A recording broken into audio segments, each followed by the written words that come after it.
दोस्तों आपने हॉलीवुड की उन फिल्मों को तो जरूर देखे होंगे जिसमें वैज्ञानिकों के किसी गलत एक्सपेरिमेंट की वजह से कोई खतरनाक जानवर पैदा हो जाता है तो कोई इंसान हल्क के रूप में तब्दील हो जाता है तो कभी कभी गॉडजिला जैसा खतरनाक जानवर का जन्म हो जाता है जो अपनी शक्ति से पूरे पृथ्वी को तबाह कर सकता है। लेकिन असल दुनिया में वैज्ञानिकों के द्वारा एक ऐसी गलती हुई है या फिर कहिए भूल जिसके चलते एक हरे भरे आइलैंड को पूरी तरह से बर्बाद कर दिया गया। वैज्ञानिकों के द्वारा की गई इस गलती की वजह से एक आइलैंड पूरी दुनिया का सबसे खतरनाक आइलैंड बन जाता है। दोस्तों यह घटना 1600 के आसपास की है जब पूरी दुनिया में वैज्ञानिक तमाम तरह के एक्सपेरिमेंट कर रहे थे और उन्हीं वैज्ञानिकों में से वैज्ञानिक का कुछ समूह ब्राजील में स्थित एक ऐसी खूबसूरत आइलैंड को अपना निशाना बनाते हैं जिसके बारे में ब्राजील के लोग सोच भी नहीं सकते थे कि यह आइलैंड एक दिन पूरी तरह से बर्बाद हो जाएगा। दरअसल इस बार वैज्ञानिकों का टीम सांपों के मुंह में पाए जाने वाले जहर के ऊपर रिसर्च कर रहे थे।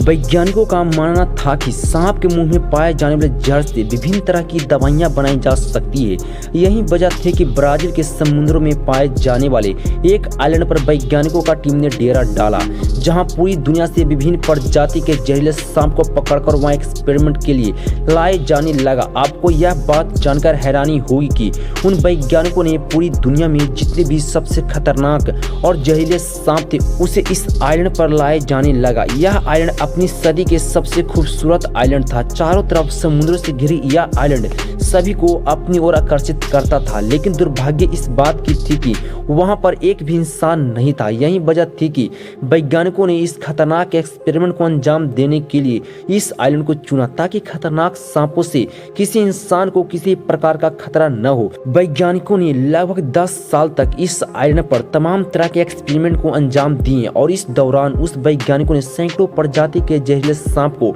उस आइलैंड पर लेकर आए। आपको जानकर हैरानी हुई कि एक्सपेरिमेंट के उन 10 सालों के दौरान लगभग 28 वैज्ञानिकों की मौत हो गई थी। उन सही वैज्ञानिकों की मौत की वजह सिर्फ और सिर्फ सांपों का खतरनाक जहर था। जब वैज्ञानिकों का काम पूरा हो गया तो बाकी के बचे वैज्ञानिक उस जगह को छोड़कर चले गए, लेकिन उनके द्वारा जो सांप यहाँ लाया गया था वह यहीं रह गए। आपको जानकर हैरानी हुई कि लगभग 400 सालों के दौरान उन बचे हुए सांपों ने अपनी तादाद इतनी बढ़ा ली कि आज उस पूरे आइलैंड पर सिर्फ और सिर्फ सांपों का कब्जा है। माना जाता है कि आज के समय में इस आइलैंड पर इतनी ज्यादा सांप हो गए हैं कि उन्हें ठीक से भोजन भी नहीं मिल पा रहा है। दोस्तों अब आप सोच रहे होंगे कि आखिर उन वैज्ञानिकों को सांपों के जहर के ऊपर एक्सपेरिमेंट करने की जरूरत क्यों पड़ी। दरअसल सांपों के जहर के ऊपर वे सही वैज्ञानिक एक्सपेरिमेंट इसलिए कर रहे थे क्योंकि प्राचीन काल से ही चीन के कुछ वैद्य सांप के जहर से दवाई बनाने का दावा करते थे और सांपों के जहर से बनी दवाइयों का डिमांड मार्केट में बहुत ही ज्यादा है।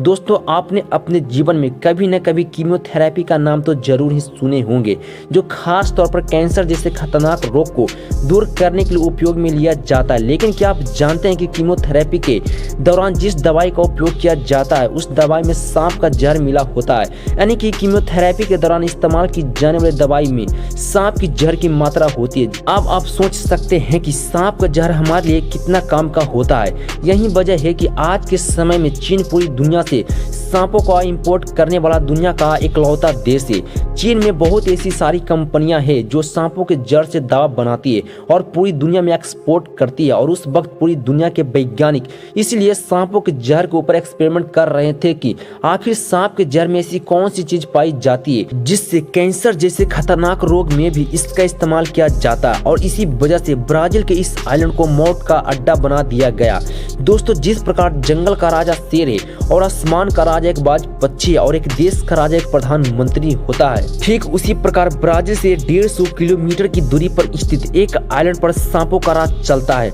वहाँ का शेर, वहाँ का बाज और वहाँ का प्रधानमंत्री सब कुछ सांप ही है। दोस्तों जब उन सही वैज्ञानिकों ने द्वीप को खतरनाक बनाकर छोड़ दिया तब उस आइलैंड पर एक लाइट हाउस का निर्माण किया गया। दरअसल यह आइलैंड समुद्र के बीच में स्थित था। वहाँ पर इस लाइट हाउस को इसलिए बनाया गया था कि समुद्र में जाने वाले पानी के जहाज को दिशा बताई जा सके। उस लाइट हाउस के देखरेख और मैनेजमेंट के लिए एक कीपर को भी रखा गया था। आपको यह बात जानकर हैरानी हुई कि वहां पर कदम कदम पर जहरीले सांपों का बसेरा था, लेकिन फिर भी वह कीपर अपने फैमिली के साथ इस खतरनाक आइलैंड पर रहने के लिए आ जाता है। यहाँ आना उस कीपर की मजबूरी थी, क्योंकि उसे ड्यूटी भी निभानी थी। और मैं आपको बता दूं कि यह घटना ज्यादा पुराना नहीं है, यह साल 1900 से लेकर 1920 के बीच की है। वह कीपर खुद को और अपने फैमिली को उन सभी खतरनाक सांपों से बचाते हुए लगभग उस आइलैंड पर 20 साल से भी ज्यादा समय बिता दिया। लेकिन काल के बीच आप कब तक जीवित बच पाएंगे? वह कीपर रात को सोते समय उस लाइट हाउस के सारे खिड़की और दरवाजे को बंद कर देता था,